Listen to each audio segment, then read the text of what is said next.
Everyone. तो आज की इस वीडियो में हम लोग डिस्कस करेंगे टॉपिक दी मॉडर्न पीरियड यानी आधुनिक समय, आधुनिक काल के बारे में इस वीडियो में हम लोग डिस्कस करेंगे।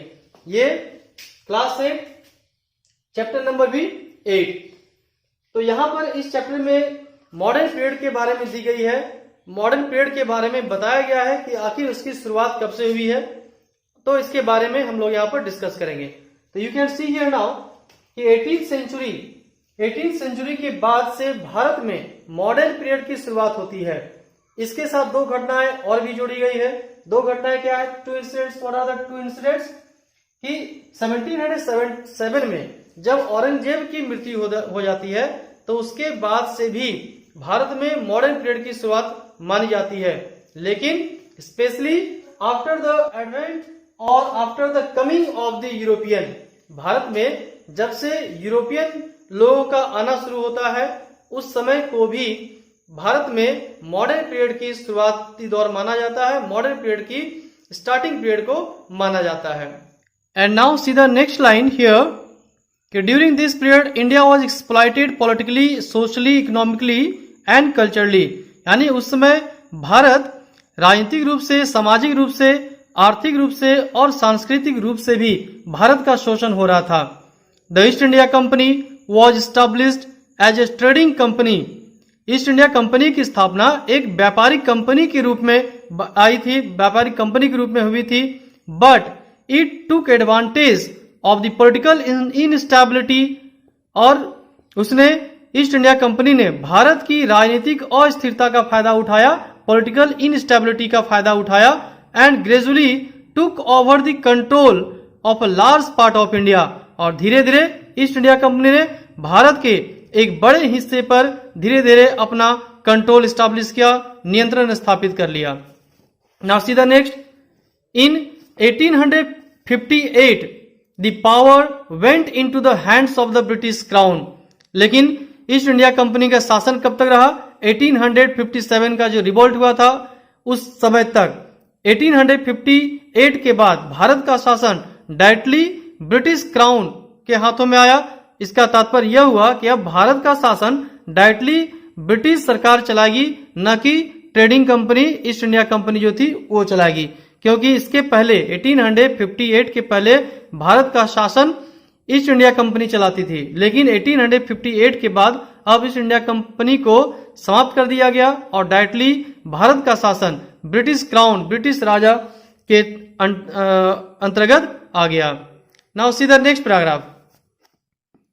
The 19th century witnessed various measures adopted by the East India Company to extend and consolidate its control over India।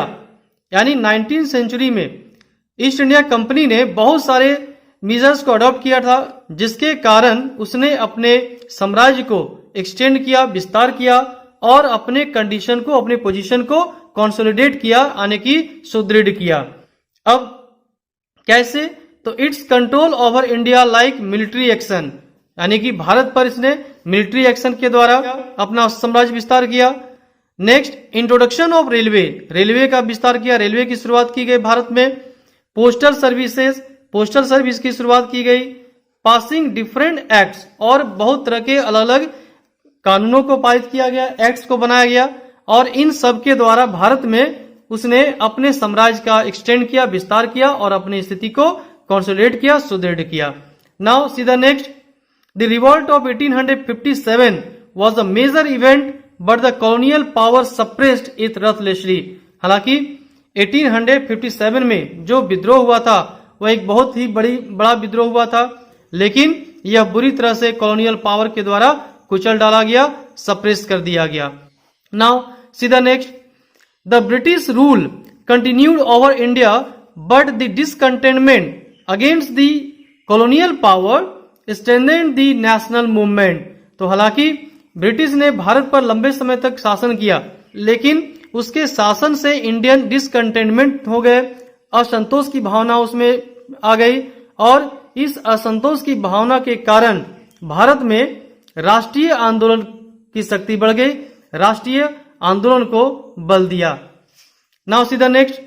The establishment of the Indian national Congress in 1885 had far reaching effects.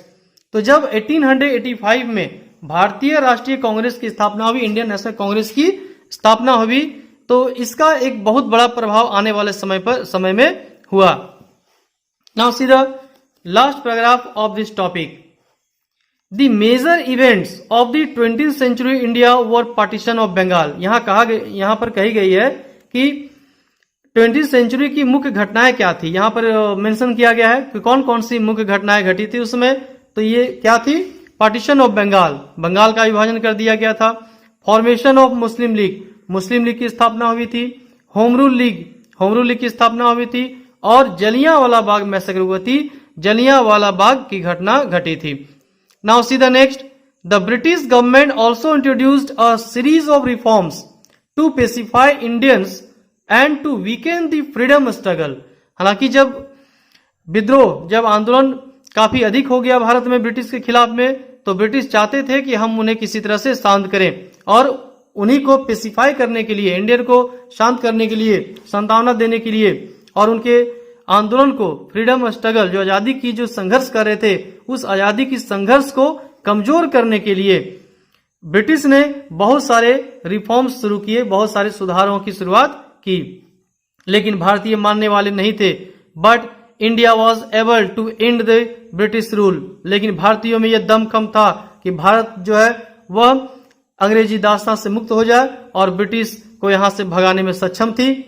और अंततः में 1947 में भारत आजाद हुआ. यहां पर कही गई है कि under the leadership of Mahatma Gandhi, यानी महात्मा गांधी के लीडरशिप में आंदोलन हुआ. और इसके साथ साथ मेनी अदर नेशनल लीडर, इसके साथ साथ बहुत सारे दूसरे लीडर्स भी थे. भगत सिंह, सुखदेव, सुभाष चंद्र बोस और बहुत सारे हमारे क्रांतिकारी नेता भी थे जिन्होंने भारत की आजादी में अपने प्राणों को न्यौछावर किया और अंततः अपने बलिदानों से भारत को ब्रिटिश के शासन से मुक्ति दिलाई. But unfortunately India was divided into 2 countries. लेकिन दुर्भाग्यवश हमारा भारत 2 भागों में बट गया, 2 देशों में बटा, इंडिया एंड पाकिस्तान. तो इंडिया और पाकिस्तान में हमारा देश बट गया. नेक्स्ट पॉइंट में हम लोग डिस्कस करेंगे सोर्सेज ऑफ इंफॉर्मेशन. तो इस टॉपिक में हमें यह पढ़ना है कि मॉडर्न पीरियड को जानने के क्या क्या स्रोत हैं, किन माध्यम से क्या क्या तरीके हैं जिसके द्वारा हम मॉडर्न पीरियड के बारे में जानकारी प्राप्त करते हैं. तो इसके बारे में आज हम लोग इस वीडियो में डिस्कस करेंगे. Sources of information. यहां कुछ सोर्सेज दिए गए हैं जिसके बारे में डिस्कस करेंगे. जैसे फर्स्ट सोर्स है ब्रिटिश डॉक्यूमेंट. तो ब्रिटिश डॉक्यूमेंट के बारे, यहां पर फर्स्ट पॉइंट दी गई है ब्रिटिश डॉक्यूमेंट, यानी कि ब्रिटिश डॉक्यूमेंट के द्वारा भी हमें मॉडर्न पीरियड के बारे में जानकारी प्राप्त होती है. जैसे यहां पर एग्जांपल दी गई है the records of reforms of the model Minto reforms 1909, reports of the Simon commission. तो ये जो दिए गए एग्जांपल दी गई है इसके द्वारा हमें मॉडर्न पीरियड के बारे में जानकारी प्राप्त होती है. इसके अलावा नेक्स्ट पेज में हम लोग डिस्कस करेंगे. Now see here. तो India government of India act 1935.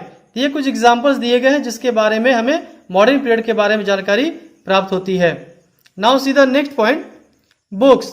तो बुक्स की सहायता से भी हमें मॉडर्न पीरियड के बारे में जानकारी मिलती है.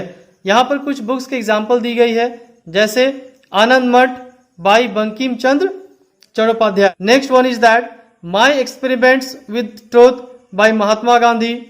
Next one is unhappy Indian by Lala Lajpat Rai. तो इन बुक्स के माध्यम से भी हमें मॉडर्न पीरियड के बारे में जानकारी प्राप्त होती है. Now next point is that letters, writings, speeches etc. तो they provide information about the development that take place during the particular period.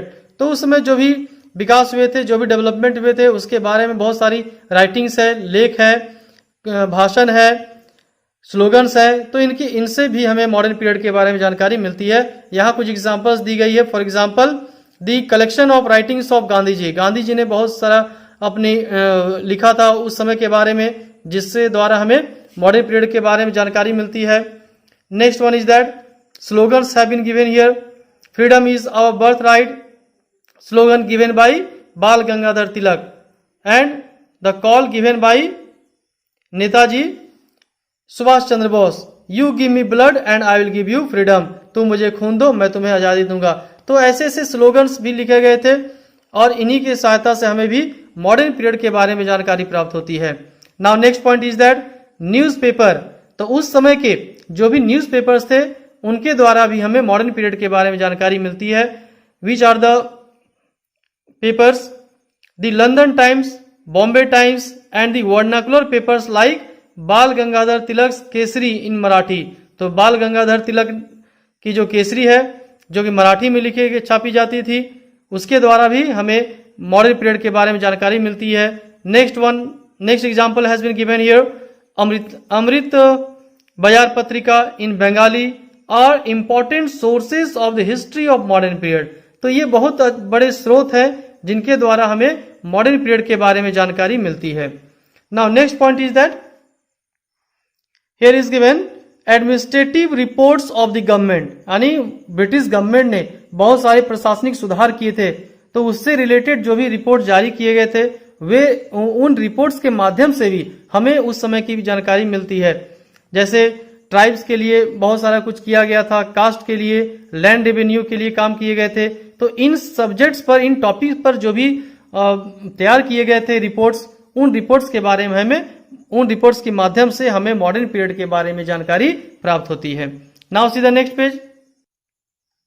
Next one is that internet और डेटाबेसेस। तो इंटरनेट के माध्यम से भी, डेटा के माध्यम से भी हमें मॉडर्न पीरियड के बारे में जानकारी प्राप्त होती है।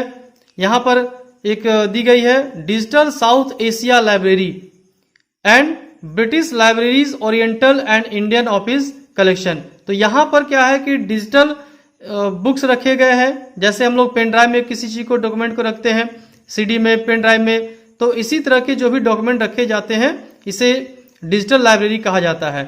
और इन डिजिटल लाइब्रेरी के माध्यम से भी हमें मॉडर्न पीरियड के बारे में जानकारी मिलती है। इंटरनेट से हमें जानकारी मिलती है। तो ये है इंटरनेट और डेटाबेसेस के माध्यम से मॉडर्न पीरियड के बारे में जानकारी हमें प्राप्त होती है। Now next one, old buildings, artifacts and people. तो ओल्ड बिल्डिंग्स यानी उस समय के जो भी बिल्डिंग्स बनाए गए थे आज भी मौजूद है, और उन बिल्डिंग्स के माध्यम से भी हमें मॉडर्न पीरियड के बारे में जानकारी प्राप्त होती है। तो इस बात को यहाँ पर, इस टॉपिक में इसी चीज को यहाँ दी गई है कि हम कैसे मॉडर्न पीरियड के बारे में जानकारी प्राप्त कर सकते हैं, कौन कौन से इससे रिसोर्सेज है, स्रोत है या सोर्सेज है जिनके द्वारा हमें मॉडर्न पीरियड के बारे में जानकारी प्राप्त होती है। यहाँ पर कुछ एग्जाम्पल्स में दी गई है। बिल्डिंग्स है, विक्टोरिया टर्मिनस मुंबई में, gateway of India Mumbai, Victoria memorial Kolkata और राष्ट्रपति भवन न्यू दिल्ली। तो इस प्रकार से इस टॉपिक में हमें इस बात की जानकारी मिलती है कि मॉडर्न पीरियड के बारे में क्या क्या जानने के स्रोत हैं। अब हम सभी सोर्सेज को ब्रीफली एक बार देख लेते हैं। तो फर्स्ट है British documents, second is that books, third sources letters, writings, speeches, fourth is newspapers, fifth is that administrative reports, sixth is that internet databases, and seventh is that old buildings. So these are the sources of information about the modern period. Now the topic becomes here over here.